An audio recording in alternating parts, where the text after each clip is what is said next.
যদি কোনো ভুল হয়ে যায় খবরদার আপনি হতাশ হবেন না। ভুল হয়ে গেলে কখনো হতাশ হবেন না। হতাশা শয়তানের পক্ষ থেকে আসে। কখনো হতাশ হবেন না। দেন ওযু করে জায়নামাজে দাঁড়িয়ে 2 রাকাত নামাজ পড়ে আল্লাহকে বলবেন, আল্লাহ আমার ভুল হয়ে গেছে, আমাকে মাফ করে দাও। পারা যাবে ইনশাআল্লাহ। জীবনে কখনো হতাশ হবেন না। জীবনে যাই হয়ে যাক না কেন কখনো হতাশ হবেন না। মনে রাখবেন আল্লাহ আপনার রব, আল্লাহ আপনার সাথে আছেন ইনশাআল্লাহ। অতএব নারীর ফিতনা থেকে নিজেকে বাঁচিয়ে রাখার চেষ্টা করুন। আল্লাহ পাক তৌফিক এনায়েত করুন।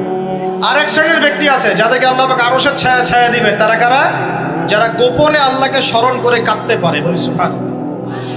এখন এই দুটো হাদিসের মধ্যে যুবকদের অবস্থান কি পেয়েছেন? আচ্ছা, আরেকটা শোনাই এবার।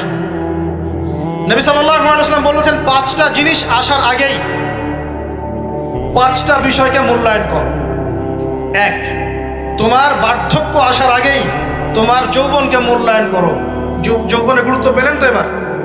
তোমার মৌত আসার আগেই তোমার জীবনকে মূল্যায়ন করো। অসচ্ছলতা আসার আগেই সচ্ছলতাকে মূল্যায়ন করো। অসুস্থতা আসার আগেই সুস্থতাকে মূল্যায়ন করো।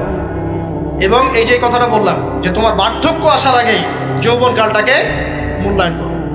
এই হাদিসগুলোর মধ্যে আমরা সংক্ষিপ্ত পরিসরে যৌবনকালের গুরুত্ব পাচ্ছি কিনা ভাই? এখন এই যৌবনকালটা আমাদের কাটানো উচিত আল্লাহ পাকের ইবাদতের মধ্য দিয়ে। আমরা সবাই জান্নাতে চলে গেলাম মনে করেন, আল্লাহ কবুল করুন। জান্নাতে যাওয়ার পরে কি সময় শেষ হয়ে যাবে না সময় আরো চলতে থাকবে?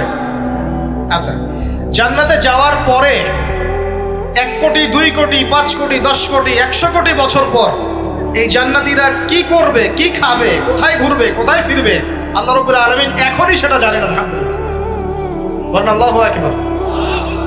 আল্লাহকে চিনি একটু, আল্লাহ পাক এখনই সেটা জানেন, এই মুহূর্তে জানেন। যদি এখানে কোনো ভাই থাকেন, ফর এক্সাম্পল অমুক ভাইয়ের নাম আব্দুল্লাহ, এই ভাই মনে করেন জান্নাতে যাবেন ইনশাআল্লাহ, কথার কথা বলছি, কথার কথা। এখন তিনি জান্নাতে যাওয়ার 100 কোটি বছর পরে কোন হুরের সাথে কোথায় ঘুরে বেড়াবেন আল্লাহ পাক এখনই তা জানেন। আল্লাহ পাককে চিনতে শিখুন।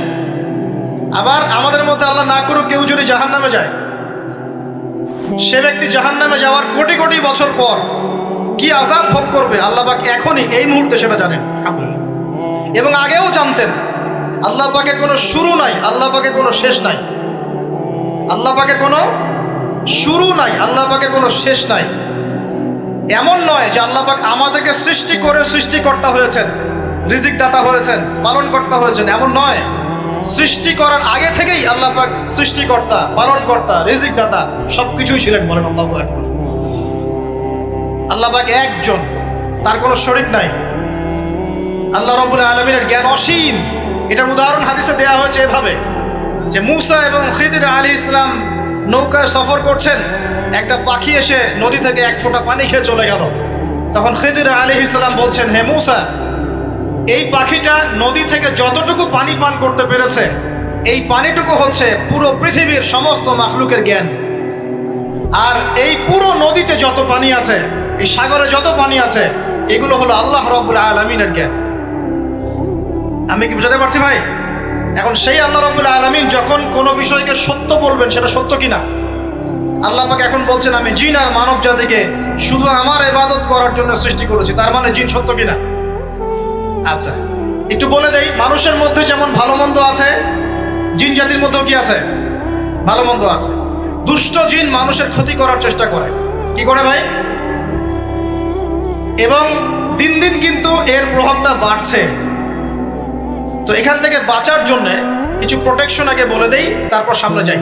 প্রত্যেক দিন সকালে এবং সন্ধ্যায় 3 বার করে সূরা ইখলাস পড়বেন। কুল হুয়াল্লাহু আহাদ, আল্লাহুস সামাদ, লাম ইয়ালিদ ওয়া লাম ইউলাদ ওয়া লাম ইয়াকুল লাহু কুফুয়ান আহাদ। সকালে সন্ধ্যায় কয়বার? 3 বার। আর 3 বার পড়বেন সূরা ফালাক, কুল আউযু বিরাব্বিল ফালাক, এই সূরা। আর 3 বার পড়বেন সূরা নাস, কুল আউযু বিরাব্বিন নাস। এটা প্রত্যেক ফরজ নামাজের পর 1 বার করে পড়বেন আয়াতুল কুরসি। আয়াতুল কুরসি কোন সূরা আছে? কত নাম্বার আয়াত? মাশাআল্লাহ, 255। আল্লাহু লা ইলাহা ইল্লা হুয়াল হাইয়ুল কাইয়্যুম, এখান থেকে শেষ। আর কি করবেন? রাতের বেলা ঘুমানোর সময় পড়বেন সূরাতুল বাকারা, এর শেষের 2টা বা 3টা আয়াত। লিল্লাহি